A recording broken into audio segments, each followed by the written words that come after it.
no be your puppy, don't give me God. Agenda, everyday agenda. $5K for just my cigar. If you no be hustlers, you no get orthopedic, better change your mattress. Send who you want, send, I go back to them. Check my records, me I know the lose.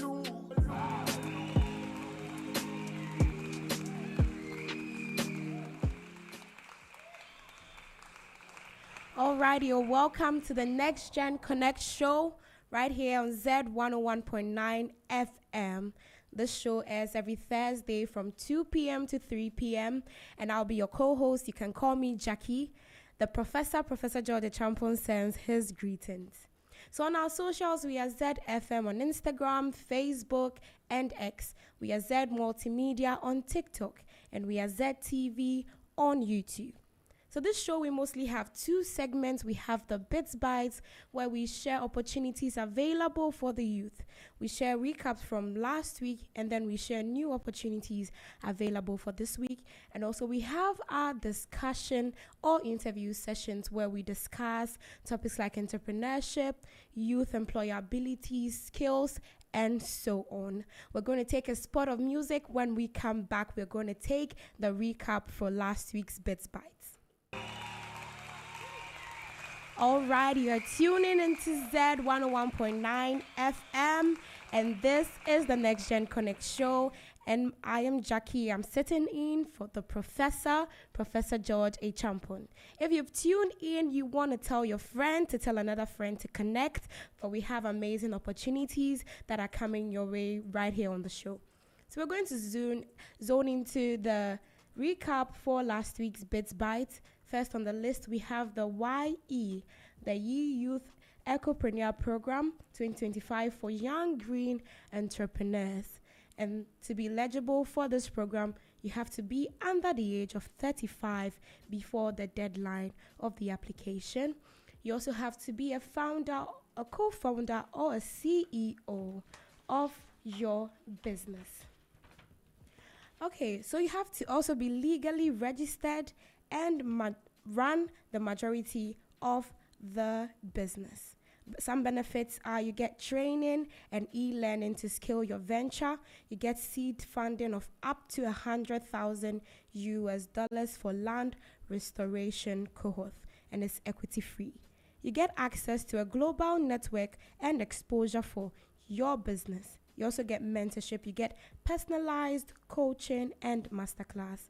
And also you get the chance to win a $10,000 cash prize in the Youth Ecopreneur Awards. The deadline for this application is September 14th, 2025. September 14th, 2025. Second on the Bits Bite for last week, we have the L'Oreal Group Sustainable Innovation Accelerator Program 2025 for SMEs worldwide. To be eligible, you have to have a deployment-ready sustainability innovations at the TRL 7 or higher. You have to also align with one or more of the L'Oreal key innovation areas such as sustainable business models, low-carbon technology, water resilience, nature-based solutions, alternative ingredients, and circularity or resource management. So as the applicant, you have to be startups, scale-ups, SMEs, and established companies worldwide. The benefits are you get support and training to prepare for piloting. You get up to 12 hours of one-on-one mentorship from industry leaders, and you get in-person or virtual sessions for knowledge sharing. You also get opportunity to co-develop pilot projects with L'Oreal, and you also get potential for commercial agreements or investments. The deadline for this application is September 30th, 2025. Third on our list, we have the World Bank Group GovTech International Challenge 2025 for early stage startups, scale-ups, and SMEs. To be eligible for this challenge, you must have fewer than 75 employees, and you must have under $5 million in annual revenue. You must also be legally incorporated and must have relevant technical, operational, and business expertise. You also have to have the ability to actively participate in the challenging activities. Benefits are you get hands-on program in Switzerland to foster innovation and collaboration. You also get opportunities to engage with domain experts and key stakeholders. You also get training on public sector collaboration, regulatory compliances, and scalability planning.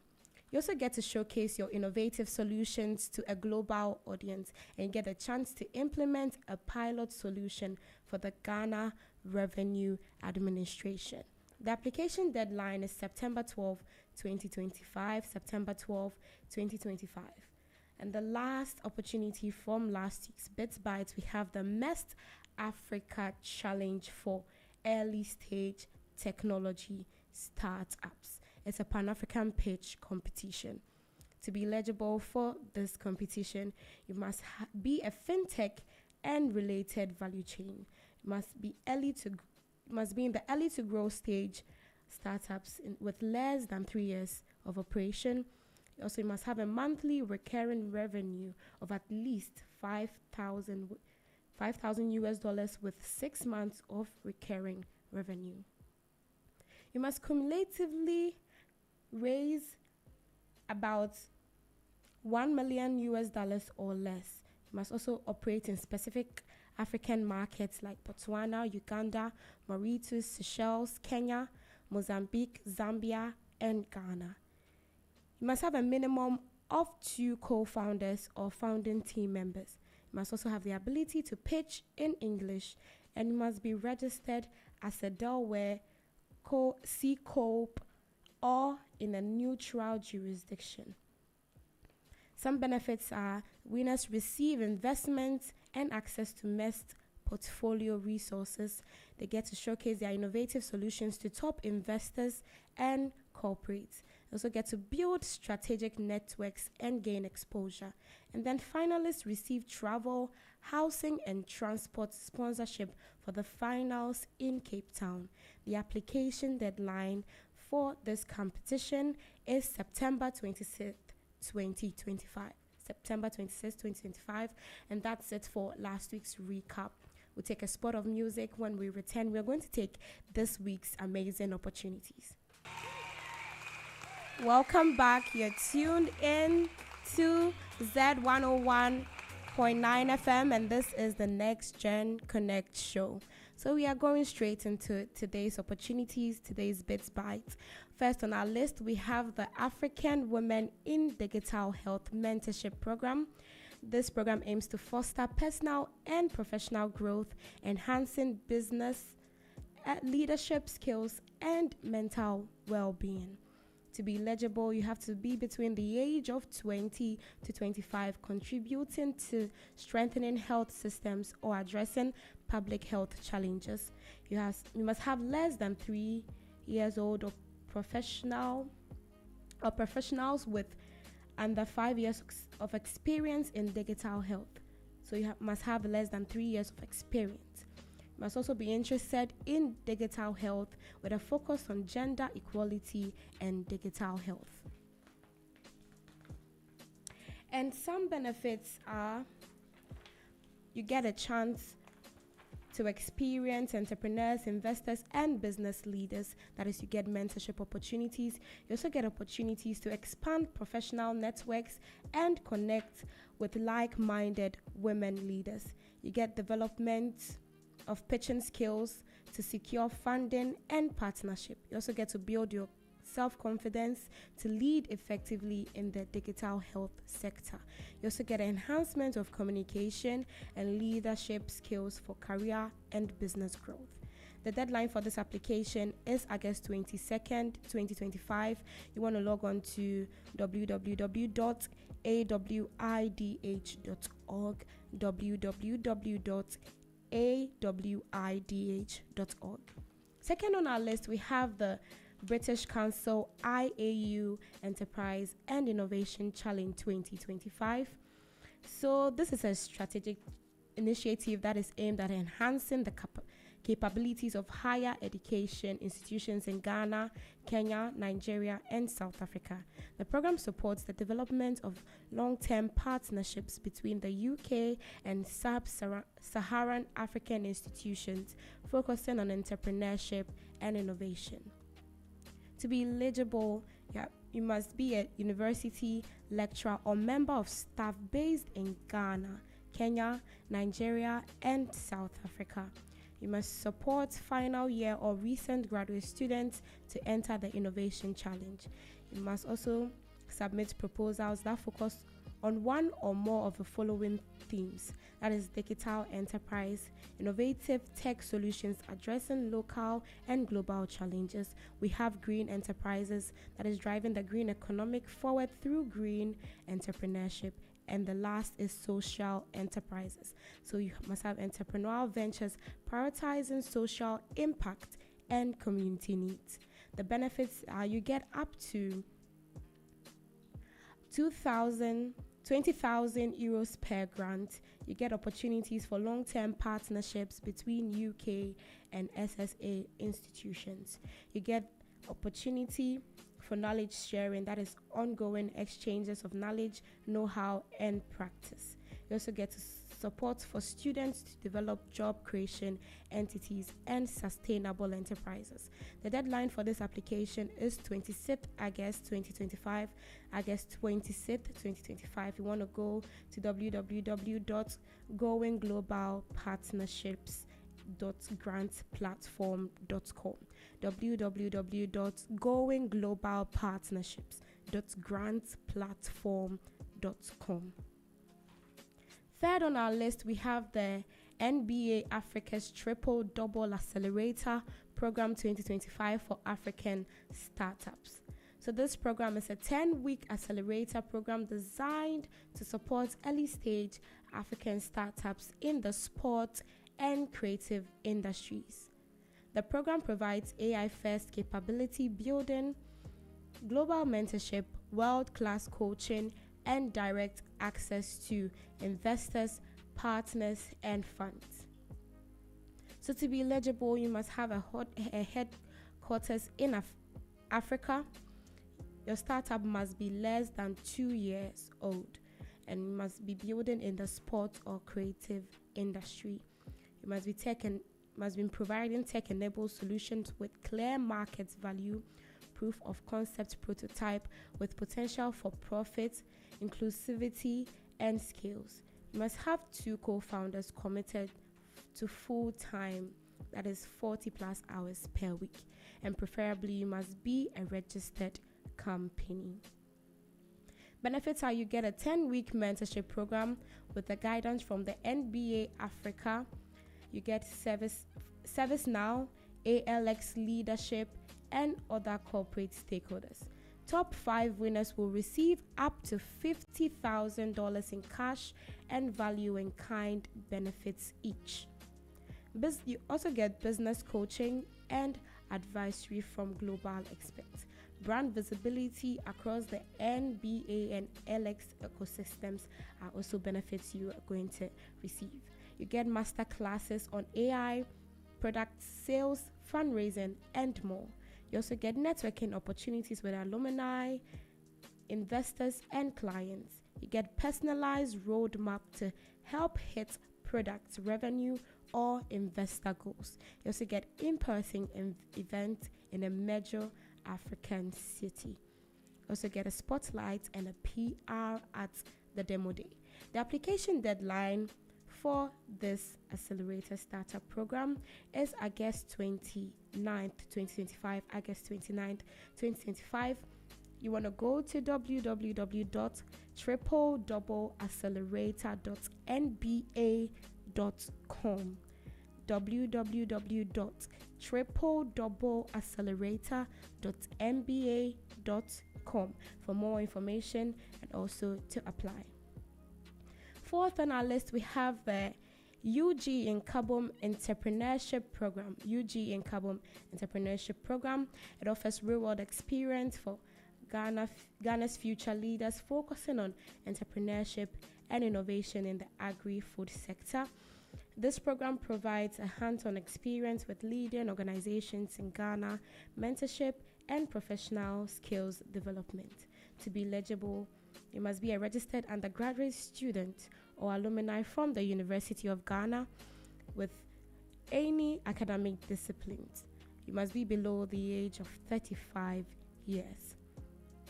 And women and persons with disabilities are strongly advised to apply for this program.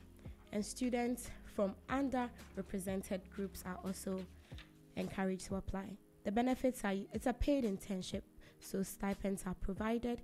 You get hands-on experience. So it's between 4 to 6 weeks of work experience. You also get guidance from industry professionals, and you get the opportunity to build your CV, gain workplace skills, and discover new career pathways. You also get to connect with mentors and industrial professionals. The application deadline is August 30th, 2025. August 30th, 2025. You want to go to UG and Kaboom, all social media platforms, on Facebook, on Instagram, on LinkedIn, and on X for more information, and also for the link to apply for this internship. Finally, for our opportunities for this week, we have the Orange Corner Ghana Accelerator Cohort 12 program. The program is a collaborative initiative of the Kingdom of the Netherlands implemented by Growth Ghana to support ambitious entrepreneurs in Ghana. This 6-month program includes workshop, master classes, and coaching sessions to help businesses grow and scale. To be eligible, you must be beyond initial product market fit phase with commercial or recurring revenue for at least 24 months. Recurring revenues should be equivalent to at least $30,000 annually. You must have at least one co-founder working full-time and exclusively with one active co-founder, age between 18 to 35 years old. You must have a minimum of 3 full-time employees on a permanent basis, including the founders. Your product or service should be solving a clear need, delivering on SDG goals, and providing a competitive advantage. And women are specially encouraged to apply for this program. The benefits are you get opportunities beyond the Orange Corners Innovation Fund for funding. You get structured support to audit, design, and implement growth plans. You get events, networking sessions, and coaching sessions for personal development and business growth. You also get up to £50,000 in partial grant and loan at 5% interest for 2 years. You also get access to experienced mentors and industry leaders for feedback and support. The deadline for this application is the 7th of September 2025. 7th September 2025. So you want to go to the Orange Corners Ghana Accelerator Cohort 12 program pages. You want to search for the Orange Corners Ghana Accelerator program for more information and also to apply. That brings us to the end of this week's Bits by session. We'll take a spot of music. When we come back, we are going to go into our interview and discussion session. Don't go anywhere.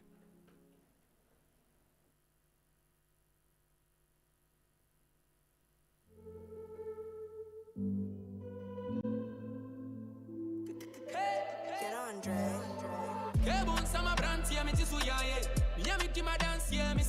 For half of my life cooking up militante. Timi nimi huwa date. Rise to me penu yet and me bunk up and tell me got to send 70 my mind racing. Some bridges are burnt into boys P. Wanna vexi and Kosiaga. Da we forwarding back in never. Now you murder your hearts in the shoes in the gun. No smoking the ups in my same liver. So I pray for you guys, peace and as you become. Yes I do, yes I do. Uburoko siya diya be. Yana chili be.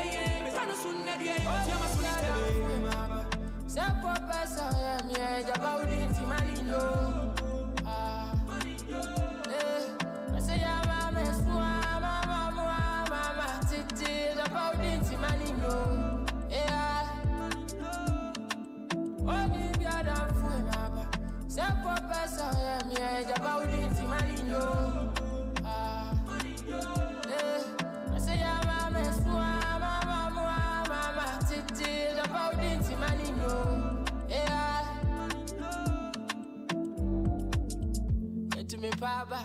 Upon my day as a poku farmer. I cannot front in the amesre. That one who may say what doing so brave, dama. I say ladder. Uno sunu ya we see father. Start the climb as years ago. Next year that's a free been so I took a form mother. Now me see I am in crabby, I'm super mini. And so my trust no I put in Elohim. I come to them cry, me cook so try make them say this why we be singing all that. I didn't drama my farm and see. Go pia see the pia for the family.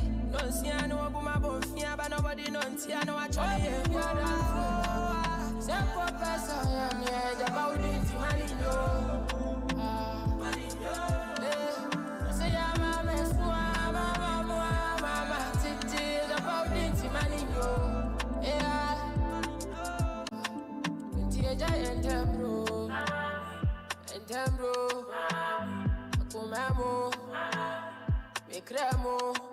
I also want to make credo if I try move for the Bashana still sign. But so come soon, man, is what refuse as I'm with the fruit signer. As soon as I be a PSA with a part to show me two bones, I make a no lie. The cremo.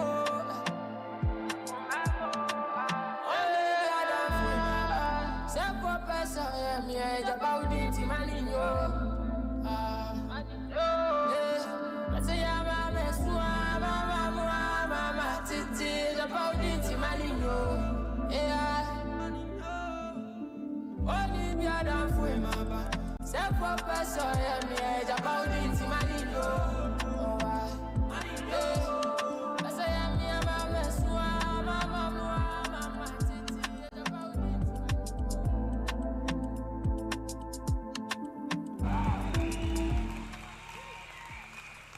Yes, welcome back. This is the Next Gen Connect show right here on Z 101.9 FM. On our socials, we are ZFMGH on Facebook, Instagram, X, and we are Z Multimedia on TikTok and ZTV on YouTube. So we've come to the interview session for the Next Gen Connect show. We chose the monthly theme, harnessing rural innovation for sustainable development. That is fostering opportunities, enhancing livelihoods, and building a skilled workforce through community-based innovations. And today's topic is technology and innovation in rural communities, the role of technology and innovative practices in improving productivity and marketability. And we are focusing on the BRING project. So the BRING project, that is bridging the research, innovation, industry assimilation gap, was implemented by the University of Ghana Business School Innovation and Incubation Hub, that is UGBS Nest, and funded by the UK Development Office through the RISA Fund.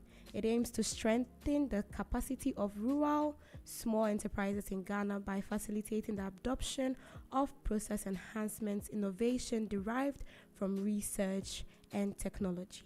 So the project has gone through many phases. In phase 1, it involved the training of 360 innovators from Kedi Atimpoku, Doma, Hinkro, Tiobodom, Cape Coast, and Takrady, who in turn trained 220 others. So the specific community initiatives included establishing maker spaces and cooperatives to support entrepreneurs in developing, certifying, and scaling nutritious and value-added products. The phase 2 enhances connecting rural innovators with investors, improving market access, fostering collaboration among stakeholders, and promoting sustainable growth. They also extended the project support to Kanshegu in the Northern region, and they are currently on the 3rd phase of the project. Today, our guest is Mr. Abedi Atiamo, and he is with the Ghana Enterprise Agency. Welcome on the show, Mr. Abedi. Thank you, Jacqueline. Okay, we are honored to have you. So I already mentioned your name, and I said you were with the Ghana Enterprise Agency. Can you give us a brief background of yourself and how you are connected to the BRING project? Okay, so as I said, my name is Abedi Etiemu. You rightly said. I work with the Suja Mind Assembly. at the BRC, Business Resource Center, and at the BRC we assist micro, small, and also medium enterprises identify their challenges and provide solutions to them. So on the Bring project, what we did, or what I did, the role I played was to mobilize the rural innovators, and they were taken through a series of trainings, as you have just mentioned, in phase one and phase two. And they also benefited from some exhibition shows at the University of Ghana Business School, which exposed them, also expanded their market access as well. Okay, okay, that's great. So, which of the communities I mentioned are you um, working with directly? So I'm in Atimpoku, Okay, and you know the Adome Bridge and the Volta River or the Volta Lake. yeah, So we are dealing in fish. yeah, sure. That's amazing. So, I want to go right into the topic and then the questions for today. So, what were some key challenges faced by the rural entrepreneurs before the project came in with their support? Okay, so I would say fish preservation. The project is. Please, can you hear me? Yes, I can, loud and clear. Okay. You know the project is about fish preservation, where the dry ice technology was introduced. Yeah. So fish preservation was a challenge. Sometimes these fishermen catch the fish, and they spend so much time on the river. So coming back, you realize that the fish now, it affects the wholesomeness of the fish. It is not as fresh as it should be, and sometimes you have customers even complaining. Um, the fish the fish become unwholesome before it is even processed, dried, or even smoked. So there were a lot of challenges. They also had challenges with working with their customers. They didn't know how to talk to their customers. They had low capacity when it comes to customer relations, and that also affected their market access. You also realize that they were not exposed. They were just in and around the Sojaman district selling their fish, so they were not exposed to new ways of doing things. They even had a challenge with how to perform basic fish processing skills, which the trainings that they went through enlightened them on. Yeah, Okay. so it was something that was affecting the fish itself and also their productivity too. Okay. So, how did the training impact on their productivity? So, as you mentioned before, they didn't know some processes. So, if you can state some of the processes in the training that, um, because of this project, they were um, brought to light too, or like what were some of the innovations that um, they gained from the training, or some of the understandings that they gained from the training? So the main innovation was the dry ice technology, Okay. which exposed them to best way of preserving fish for a very long time. We'll come to the dry ice technology. There are some few challenges there, but then they have realized that if the fish is preserved well, even without the dry ice technology, if the fish is preserved well with the available resources, it will be able to keep the fish very fresh and very wholesome, and this will um, help them in selling more. Um, they also didn't know how to degat fish well, which affected the shell life of the fish. That's what I'm saying. Some basic skills in fish processing was a challenge. So they were taught how to degat, how to preserve fish, how to transport the fish from the river side, right from fishermen, because some fishermen also benefited from the program, right from where fish is caught to when the fish is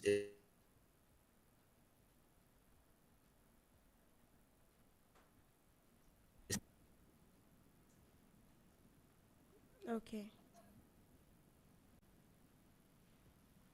All right. Please, can you hear? yes, I can hear you, Jacqueline. Okay, sure. So before you continued, you said you were going to talk about the dry ice. So if you can run us through what that innovation was. Okay, so hitherto they were used to use ice blocks.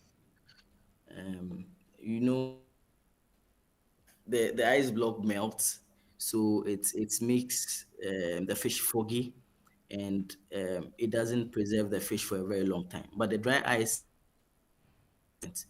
if you are able to package the dry ice well, it could take them very fresh for a number of days. So they came to realize that, oh, okay, if they are able to preserve fish well, then of course it will really increase their productivity. They came to realize that they could even transport their fish in the fresh state over a long distance to even export, which they were not exposed to that technology. Yeah, so the dry ice, as I'm saying, it doesn't melt like the ice block does. It evaporates, so it keeps the fish more fresh and also wholesome.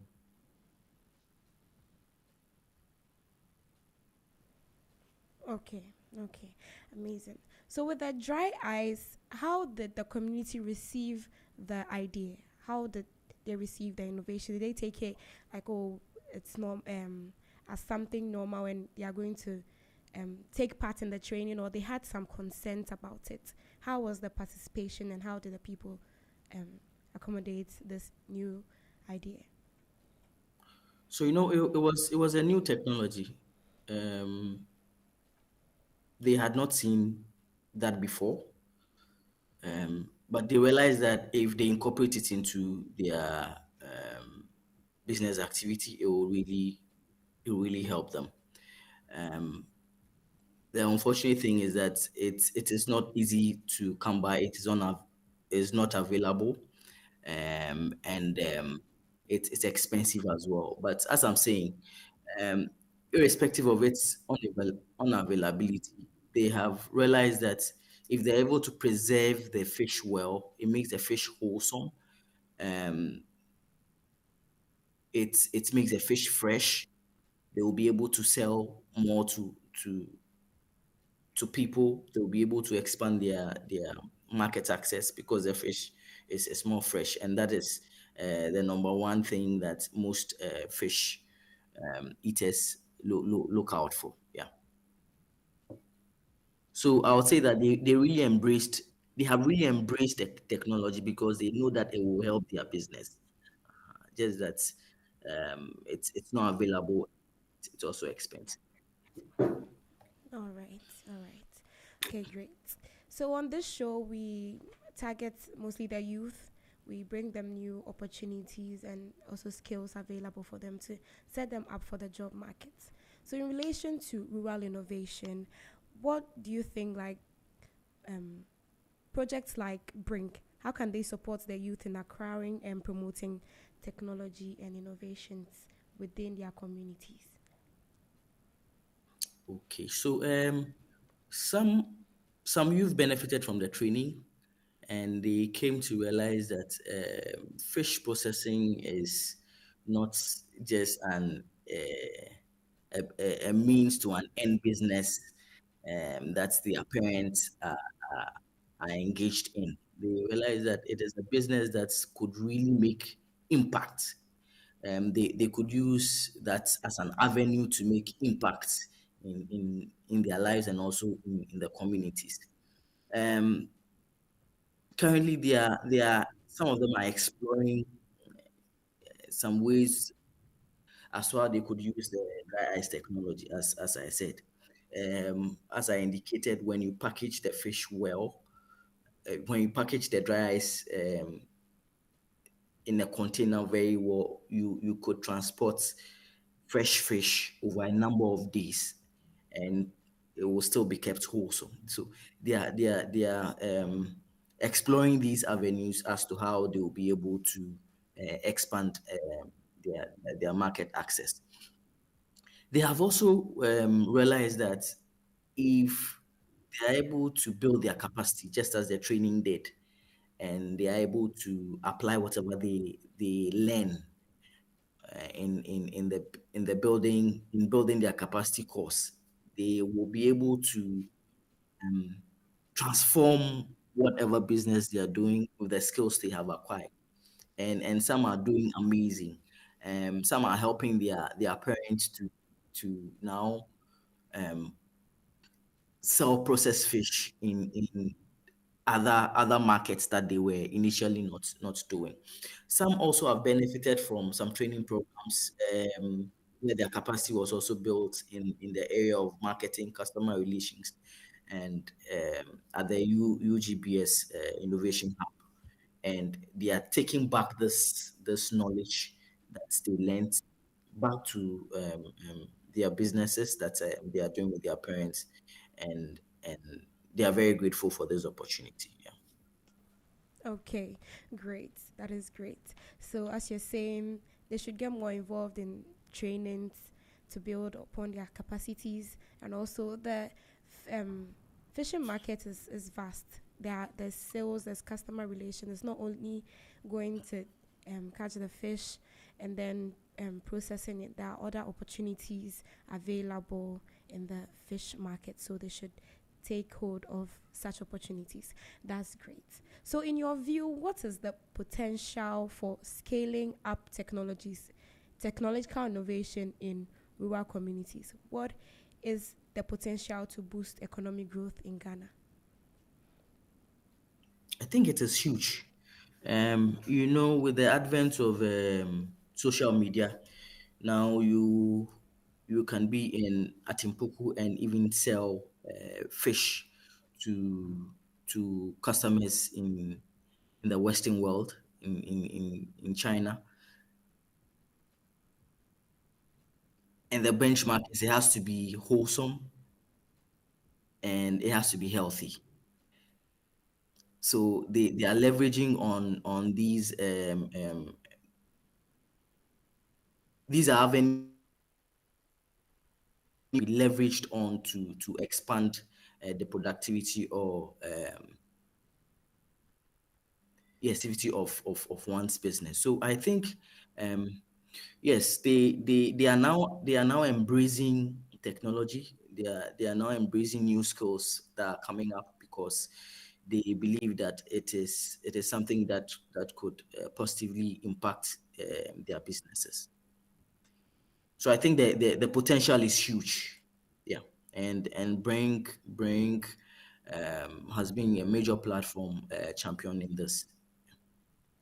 Okay, that's great. So, are there any requirements, or are there certain things you'd wish the government will do, or even private sectors will do to increase the market access of these rural innovators? Is there anything you'd wish for the government to do? Yes, yes, there are. I'll make mention of two. One is access to funding, funding for projects like this, like the Bring project, so that CSOs and the institutions like the UGBS Innovative Hub could such an innovation and will be able to transfer technology that could and income of rural innovators as well. Funding too should be made available to our rural innovators. When it comes to agric, it is very difficult for financial institutions to support. But if the government can have a mechanism or a vehicle through which it could be advancing funds with very low credits to rural innovators, I think it will help. Um, Lastly, I'll say the government should champion formalizing the businesses of these rural innovators, helping them register their businesses. And one key institution that could also help is the FDA, Food and Drugs Authority. And I think the government should help so that these rural innovators will find it less cumbersome in getting these kind of certifications, that will help them expand their market access. That also help them sell in other places, to in order for them to increase their income levels. Yeah. And in this area, GEA, Ghana Enterprises Agency, is playing a major role. So I pray that the government and yes, the government will fund its operations more so that we'll be able to assist our rural innovators in this way. That's great. I know they are taking notes somewhere. So I think you mentioned about registration and all that. That was my next question. I wanted to ask if some of the have some businesses in your rural community been able to register their businesses, or have they seeked FDA certifications and all that? Has there been any challenges in acquiring these certificates? GA facilitates this kind of formalization for rural innovators. So I would say that there's not so much difficulty in that area. The difficulty is the conscientizing these people to understand that in order to be able to sell in other markets, to expand their clientele base, they would have to get these kind of certifications. That is what GA is doing. We are playing a major role in this area. One challenge is the FDA certification. I know they are doing well, they are assisting us, but we are praying that if they would be able to do away with some bottlenecks, which sometimes keep the process longer, we will be very grateful, because we are preaching the good news. They should formalize, they should get this certification so that they'll be able to sell more, enter other markets. So we are also praying that institutions like the the FDA and the GSA also help us in this regard. Yeah. Okay, great. So, through the training, have there been viable products? Have you had some products coming out from the training? Yeah, so these are already these are products that were already on the market. So we have processed tilapia, we have processed catfish, um, we have there is a fish called Wamaf 1000, where you can see or you can find most in the Sojamine district. Um, they've started processing and also branding it. What is left is the FDA certification. They are also thinking of processing other fish species, especially the ones that are only found in the Volta Lake. So, um, as I said, we are the GA are conscientizing them. We are assisting them in this regard, sensitizing them to ensure that they get all these certifications so that they'll be able to sell in other markets. Yes. So there are products that are already on the market, and we are making it better. Yeah, we exhibited some of the products when we came to the exhibition show. I think on two occasions, and we will say a very big thank you to the Brain Project because they assisted our raw innovators in branding it nicely, and um, everybody that came there and patronized their products from Martin Poco really were enthused about the way they did their branding. Yeah. That's amazing. Kudos to the Bring Project, to the Riser Fund, and the UGBS Nest for this initiative. So, what advice would you give to young entrepreneurs or the youth interested in leveraging on technology to improve their processes, preservations, or packaging practices, like in fish or in any other agricultural food products? What would be your advice for them? So I would say that they should embrace it, and they should also be looking out for projects like the Brink. That like that they should fully embrace and find out how they could participate in it, and they they should visit all It's your lifestyle, lurcher, and business radio. districts. It is they should go there, and the office will be readily available to assist them. Okay, great. We are right on time. Thank you, Mr. Abedi, for honoring us. We are honored to have you here on the show and for the many inputs and insightful knowledge that you have shared today. So, our topic for today has been technology and innovation in rural communities, the role of technology and innovation practices in improving productivity and marketability. And our guest has been Mr. Abedi Atiamu. Mr. Abedi, thank you very much for joining us. Thank you too. Okay, so this brings us to the end for today's episode on the Next Gen Connect. Remember, this is ZFM 101.9 FM on our socials.